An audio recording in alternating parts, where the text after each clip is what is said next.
Ahojte všichni, chtěli bychom vám představit náš nový koutek, který se jmenuje Starbucks. Tento koutek zrealizovali 4 paní učitelky.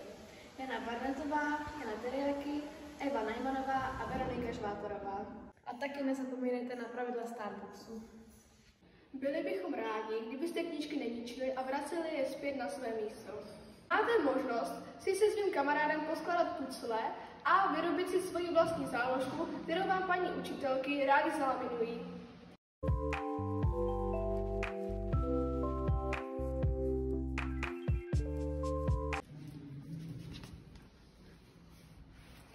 Knížky si můžete nejen přečíst tady, ale i v klidu doma. Na výzdobě se podíleli i žáci této školy. Byli bychom rádi, kdybyste je neničili. Ve Starbucksu můžete najít knížky od romantiky a dětských pohádek až po drama a sci-fi. Jsme rádi, že dodržujete a respektujete pravidla Starbucksu. A budeme rádi, když Starbucks navštívíte.